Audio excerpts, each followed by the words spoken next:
I call AI and robotics the supersonic tsunami, Yes. which maybe is a little alarming. You think? It's good. It's good. Well, because Like I just the like world the needs a wake-up alliteration, call. frankly. This is important for folks to grok, because I don't want to leave people depressed. I want people to understand what's coming. So we're basically demonetizing everything. I mean, labor becomes the cost of capex and electricity.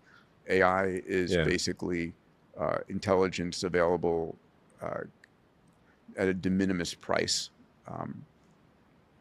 So you're able to produce almost anything. Things get down to basic costs of materials and electricity, right?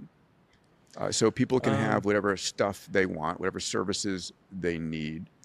Yes. It's not, when we say universal high income, it sounds like it's a tax and redistribute, but that's not the case. It's. I think my best guess for how this will manifest is that prices will drop. Yeah. So as the efficiency of production or the provision of services drops, prices will drop. I mean, prices in dollar terms are the ratio between the output of goods and services and the money supply. Sure. So if your output of goods and services increases faster than the money supply, you will have deflation, or vice versa. So It's a good thing we're growing the money supply so quickly then. right. Exactly. What luck. Yes, that's why I came to let's not worry about growing the money supply. It won't matter because the output of goods and services actually will grow faster than the money supply, and I think we'll be in this. And this is a prediction I think some others have made, but I will add to it, which is that I think governments will actually be pushing to increase money supply, like Faster? yes. They won't be able to waste the money fast enough, which is saying something for But government. isn't it crazy how close those timelines just randomly worked out? I mean, at the rate, because we're expanding the national debt, not because we're anticipating AI. We were going to do that no matter what. Yes. And so it's like right on the edge of becoming Argentina. But yeah, it's But just right at the time that as the AI is- productivity, the productivity is going to improve dramatically, and it is improving dramatically. I think we'll see.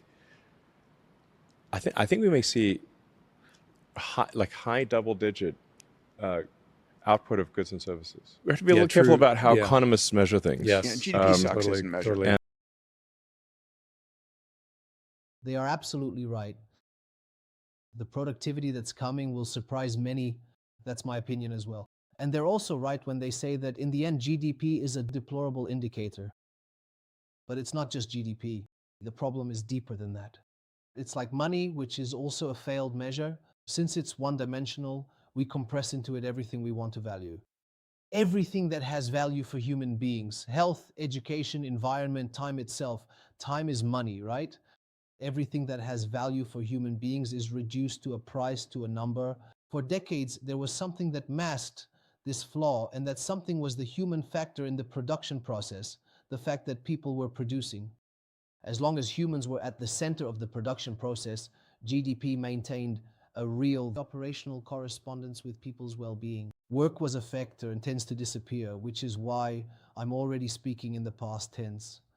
It still is, but it will quickly cease to be. I'm referring to human labor. Due to automation and artificial intelligence, it will quickly stop fulfilling that role. Money circulated through human hands, and that gave GDP some connection to the real world. But mind you, that was already happening with some difficulty. Just look at the state of the world, right? The injustices are very great. The conflicts, inequalities become obscene. Corruption, environmental crises, what the market cannot correct, like the sale of weaponry and so on. All of this didn't mask it, hasn't masked it, and the problem has even been worsening, this growing difficulty with which scalar indicators or one-dimensional measures portrayed true progress, so to speak. This state of the world is not an accident. It's a consequence of a misaligned incentive system that only recognizes the price dimension, that measure, that scalar number, that one-dimensional measure. Everything that doesn't have a price, well, it becomes invisible to the system. We have the example now in Portugal with these storms, this succession of storms that will lead to an increase in GDP. It will increase GDP. GDP will increase because many houses will have to be rebuilt, roads, even highways. a series of landslides. There will be immense works in the country. This will paradoxically, look at that, paradoxically, it will increase GDP. Misfortune ends up increasing GDP. It all adds up. GDP increases just as much from investing in a school as it does from investing in a weapons factory. GDP grows in the exact same way. So the proof that money and GDP as an instrument of economic coordination is deplorable, as Diamandis says, that proof is already all around us. It was already happening before AI, but now the situation is much more serious. The thing is, automation, artificial intelligence, and robotics very soon will greatly worsen the situation, because by removing the human factor from the production process, which is what will happen in the short term, GDP loses its only brake, that human friction that was mitigating the problem. Goods and services can now multiply exponentially, but without wages, without human consumption. It won't happen overnight, but it's already starting to show in youth employment. And this, for economic reasons of competitiveness, once automation is set in motion, the human element can even jam the process. And therefore, companies with AI will be more competitive, and companies with AI won't be able to afford to have slower elements. Imagine an Excel spreadsheet with operations being processed automatically and a human being there manually entering data, being part of the circuit. Of course, that would slow down the process. So automated processes don't tolerate, well, human intervention. It's not competitive, so to speak. This exponential multiplication of goods and services without wages, without human consumption, makes you wonder, what will GDP measure? What does this indicator start to measure? What does GDP measure that's actually relevant? It's no longer just a matter of GDP failing. GDP disconnects. It disconnects from the real world. The solution isn't to swap one-dimensional measure in scalar like GDP or money for another, which in this case is energy, right? It's swapping dollars for kilowatts. That doesn't solve it either. It doesn't solve it either, because it's still just a single dimension.